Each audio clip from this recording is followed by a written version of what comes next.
Hello everyone, in this video we're going to map East Asia, and this is going to be a very important video especially because of China and North Korea, both of which are very popular in global news, and hence you must remember the location and other geographical aspects of this region. Alright, let's begin.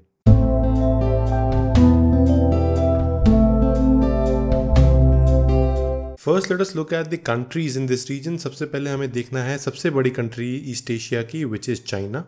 China की capital है Beijing. उसके बाद Mongolia. Mongolia की capital है Ulaanbaatar. Next is North Korea. North Korea की capital है Pyongyang. Then South Korea.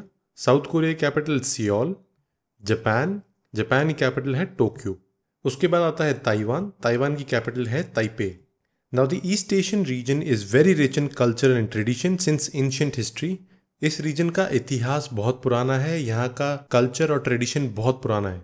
अब जब हम कंट्रीज को मैप कर ही रहे हैं, उनकी कैपिटल सिटीज़ को मैप कर रहे हैं, तो हमें साथ साथ ये पता होना ज़रूरी है कि अगर हम इन कैपिटल सिटीज़ को वेस्ट टू ईस्ट अरेंज करेंगे तो ऑर्डर क्या होगा. सबसे वेस्ट में है Ulaanbaatar, then moving towards the east आएगा बीजिंग, उसके बाद प्योंगयांग, फिर सियोल और फिर टोक्यो.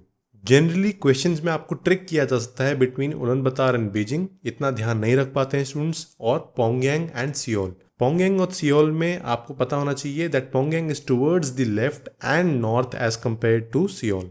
अब ये रीजन काफ़ी फेमस है because of so many cities जो कि काफ़ी डेवलप्ड हैं. These are metropolitan cities and these are highly developed. ये कैपिटल सिटीज़ हमने देख ली हैं. उसके अलावा एक सिटी है Shanghai, which is a huge city and it is very important for China as far as trade is concerned. उसके बाद चाइना रीजन में ही दो सिटीज़ आपको नोटिस करनी है, Hong Kong and Macau. Both of them are special administrative regions of China. उसके बाद हमें दो कंट्रीज को केयरफुली ऑब्जर्व करना है. One is China and the other one is North Korea. इन दोनों कंट्रीज की सराउंडिंग कंट्रीज आपको पता होनी बहुत ज़रूरी है. सबसे पहले नॉर्थ कोरिया को देखते हैं क्योंकि ये कंपैरेटिवली छोटी है.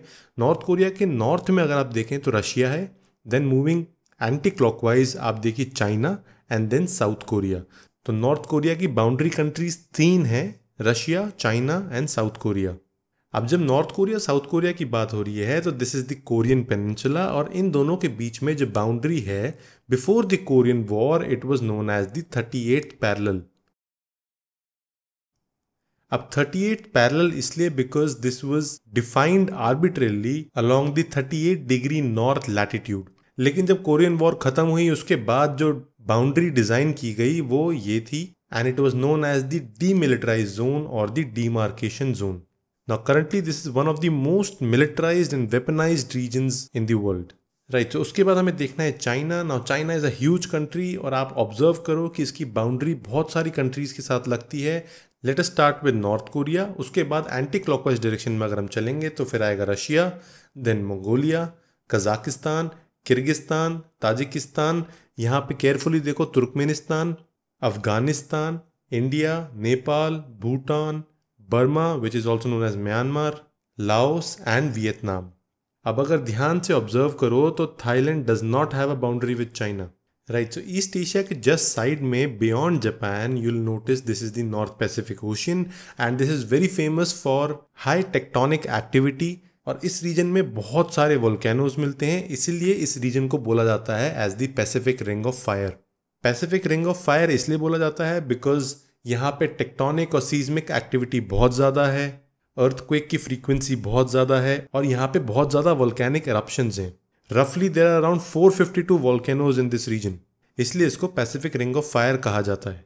Right, so now let's observe the surrounding water bodies of this region. सबसे पहले आप देखो North Pacific Ocean, then you have to notice the Sea of Japan.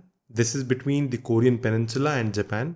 और ये काफ़ी न्यूज़ में आया था when North Korea was testing it's missiles. उसके बाद है Yellow Sea which is between China and the Korean peninsula. This is the East China Sea. Now this region is the South China Sea, one of the most disputed water bodies of the world, and this is the Korea Bay. उसके बाद हमें कुछ rivers observe करनी है. अब East Asia region में specifically China में rivers काफ़ी इंपॉर्टेंट हैं बिकॉज मेनलैंड ज़्यादा चाइना के पास है और इंपॉर्टेंट रिवर्स भी यहीं से जाती हैं. सबसे पहले है यांगसे रिवर. ये ड्रेन करती है शांघाई के पास में. उसके बाद एक बहुत बड़ी रिवर है, चाइना की लाइफलाइन इसे कहा जाता है, it is the yellow river. And finally एक और रिवर हमें पता होनी चाहिए विच इज़ द यारलंग ज़ेंगपो। अब यारलंग ज़ेंगपो की खासियत ये है कि ये तिब्बत से होती हुई इंडिया में आती है और इंडिया में हम इसे जानते हैं by the name of Brahmaputra. So Chinese river Yarlung Tsangpo is also known as Brahmaputra. उसके बाद हमें देखने हैं कुछ फिजिकल फीचर्स। सबसे पहले काफ़ी इंपॉर्टेंट माउंटेन रेंज इस रीजन की वो है Kunlun chain, and this is the Tibetan plateau. These are the Tian Shan Mountains.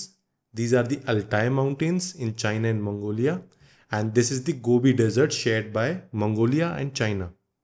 ये वाला जो रीजन है चाइना का, इट इज़ मोस्टली प्लेन्स। यहाँ पे माउंटेन रेंजेस काफ़ी कम हैं।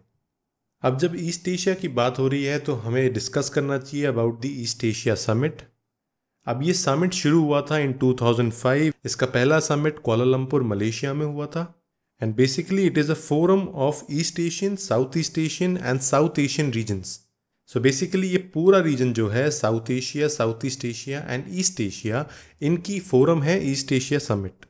हालांकि अब इसमें रशिया और यूएसए को भी ऐड कर लिया गया है and total now there are 18 members. Now this forum is held annually in different locations of this region. और बेसिकली इस फोरम में काफ़ी सारे एजेंडा रहते हैं to solve challenges amongst the member countries. Right, so this was the mapping of East Asia. We hope that you liked the video. If you really did, please like and comment on this video and please share it with your friends so that more and more students can get access to this content. Thank you. So this is it for this video. The PDF notes for this video are available on the Civil Coursify Android app for free. Subscribe to our YouTube channel, download the Civil Coursify Android app and follow us on Facebook and Telegram. Links are available in the description as well as comment section. Till then, thank you and take care.